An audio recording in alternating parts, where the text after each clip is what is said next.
था जलवे सरकार का, इसलिए होता है चर्चा मिस्र के बाजार का।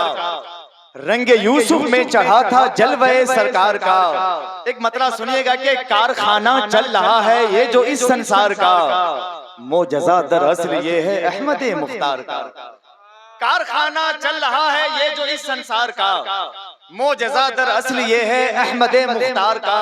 एक मतलब और के हमने पकड़ा ही नहीं दामन किसी सरदार का, हमने पकड़ा ही नहीं दामन किसी सरदार का, हमको सदका चाहिए सरकार से सरकार का। हमने पकड़ा ही नहीं दामन किसी सरदार का, हमको सदका चाहिए सरकार से सरकार का। ये मलक जिन्नो बशर और सारी मखलूकात ही दोनों आलम पाते हैं सदका उसी सरकार का। ये मलक जिन्नो बशर और सारी मखलूकात ही दोनों आलम पाते हैं सदका उसी सरकार का। हमने पकड़ा ही दामन किसी सरदार का, हमको सदका चाहिए सरकार से सरकार का। आला हज़रत ने कहा था कि मदीने के खित्ते खुदा तुझको रखे, गरीबों फकीरों को ठहराने वाले। मतलब क्या है इसका? इसका मफहूम क्या है कि वो मदीना जिसके बारे में शायर ने कहा कि कोई गरीब न कंगाल है मदीने में, जिसे भी देखिए खुशहाल है मदीने में। हमारे गौस की नानी है फातिमा ज़हरा, हमारे गौस का नानिहाल है मदीने में। आला हज़रत का शेर वो क्यों कहा गया कि मदीने के खित्ते खुदा तुझको रखे, गरीबों फकीरों को ठहराने वाले।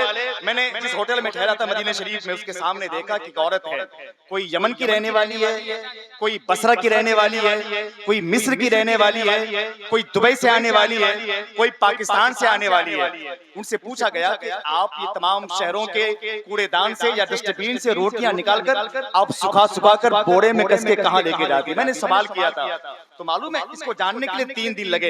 एक औरत ने बड़ी समझाने के बाद वो बताई कि ये जो मदीने शहर में जो रोटियां है, रोटियां जो लोग खा खा कर फेंक देते हैं, इसे मैं जमा कर लेती हूँ और यहाँ खा के अपनी परवरिश करती हूँ। इसलिए कि मुझे अपने वतन जाने का दिल नहीं करता है, मेरा दिल यही चाहता है मदीने के खित्ते खुदा तुझको रखे, गरीबों फकीरों को ठहराने वाले।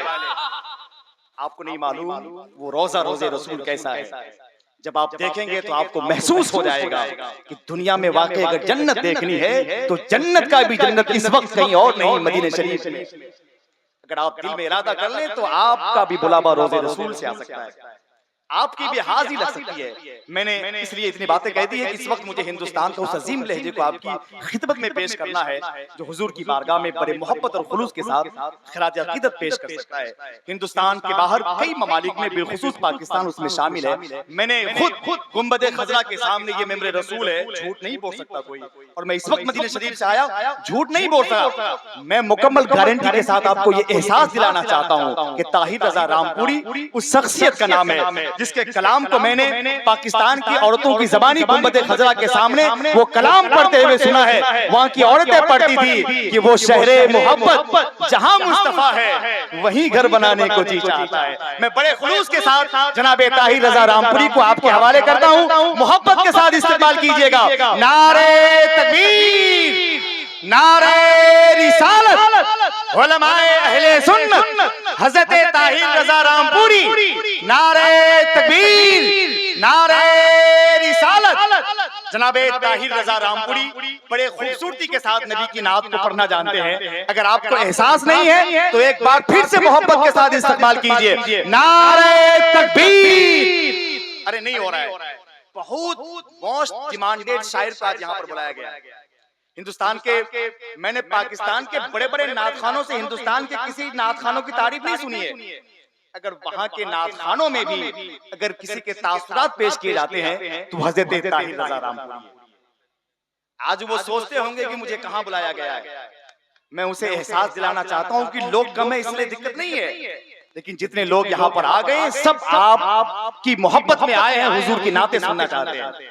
आप इतनी मोहब्बत के साथ उन्हें सुनिएगा, उसको एहसास हो कि हम यहाँ पे कम लोगों में नहीं बल्कि लाखों लाख के मजमे में बैठे हुए हैं। मोहब्बत के साथ इस्तेमाल कीजिए फिर से, नारे तकबीर, नारे रिसालत, हजरत ताहिर रजा रामपुरी नारे तकबीर, नारे रिसालत, खत मेरे नाम भेजो इस बार सबसे पहले, आका मुझे दिखा दो दरबार सबसे पहले।